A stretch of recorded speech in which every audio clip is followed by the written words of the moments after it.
Hello again. Welcome to the show. We're going to have a lot of fun today. We have a real mix of things. Pitt's Aaron Donald will be on with us. He's their preseason Bednarik Award watch list defensive tackle. Terrific kid. In addition to being a really good football player, I think he's going to end up being more fun to watch than anybody else on that Panthers roster. And that's not a shot at the rest of the team. I just think Aaron Donald is that good. He's going to be on at around the 120 mark of the show. We're also going to have here in studio Rob Beer-Temple, the baseball beat writer for the Trib. He's going to be talking about whether or not it's time to panic for Pirates fans. We're going to have Suck Meter on later in the show. He's going to have everyone's Suck of the Week personified in his own inimitable way.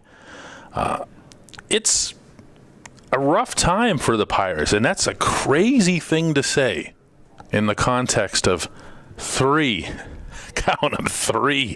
measly losses in a row. But that's the kind of summer that it's been. They haven't had losing streaks anything remotely resembling this. They just keep going up and up and up and up and up. That's how it's been since that 1-5 start. And I'm going to say something that sounds crazy here, but good. Good. It's good that they lost last night. It's good that they dropped 2 of 3 to the Cubs. It's good that they dropped 2 of 3 to the Phillies before that. I know that sounds crazy, nuts, whatever. But this is a team that needs not only to come back to earth a little bit, to have some things go a little bit wrong, but they also need to show themselves that they can bounce back from it. That not every couple of games that get lost are some sort of huge tragedy or the beginning of the end or the collapse or whatever else you want to call it. The Pirates are a team unlike any other in sports. We can pretend that they're not. We can compare them to other entities. They're not that. The Pirates are a team that have lost 20 years in a row and have had 2 years where they just completely fell apart up here. Don't dismiss that. Don't dismiss that as a variable here. This is a team that needs to take a little bit of a step back. I'm not talking about some sort of 7-game losing streak or something like that. I'm talking about just about what we've seen here. Did you see that game last night? Did you see the line drives that they were screaming right at people? Did you see the catch that Coco Crisp made to rob Andrew McCutchen, or we wouldn't even be talking about a losing streak? That's what I'm talking about. That's baseball-style adversity.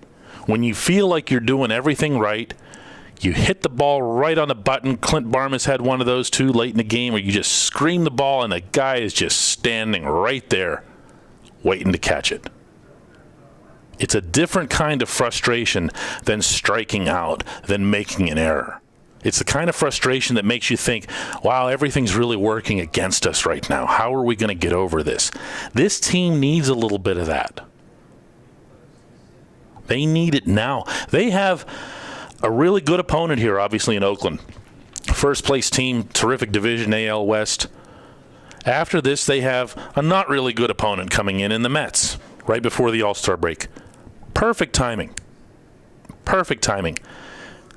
Bring the Mets into town, take care of business, go into the All-Star break feeling good about yourselves, answering all the questions about how this is going to be different and everything else, and then come out of the break with Cincinnati and Washington. Cincinnati and Washington are going to be tough challenges for this team, especially the Reds. You know that if you break down the final 69 games of this regular season, the Pirates play exactly 1/3 of those games against either the Cardinals or the Reds. That's an amazing figure. Those are the teams, obviously, that are right up there with them. We can talk about what happened against the A's or here or that. These are the games that are going to decide this season. Each one of them is going to represent essentially a 2-game swing in the standings, or a full game. This team needs not only to step back and see what it has, to show that it's different than last year, that it won't have long losing streaks, that it won't completely fall apart. It also needs to expose a few holes. Those things get hidden in winning streaks or long stretches of winning, like what we've seen. You can hide a Brandon Inge or a Michael McHenry on your bench, and everyone can only pay attention to them those one or two times they'll come up and smack a ball off the wall somewhere and win the game, and everyone will talk about leadership and everything else that they provide. When you lose, all of a sudden, everybody's looking at these guys' numbers and looking with a harsh light on what they do in other aspects of the game. The Pirates need to improve their bench. There's no question about that. I'll stand by what I wrote last week, that they don't, as presently constituted, need a major trade, meaning throwing out one of their everyday 8. Especially now that Jose Tabata has really stepped up. Not everyone's noticed. He's gone 9 for 19 with 3 walks and 3 doubles since Clint Hurdle told him he's going to be the right fielder. That's not exactly bad. Leading the team right now in batting average and in on-base percentage, not for that stretch, for the whole season. If you can get yourself some slam-bang starting pitcher, you go and get it.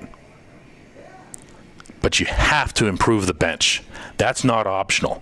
That's something that we have found out really by casting that harsh light on it in the past week. That's the benefit that comes with taking a little bit of a step back and losing. I say, maybe naively, that the Pirates are going to be better for having had this little stretch here against the Phillies, Cubs, and the A's.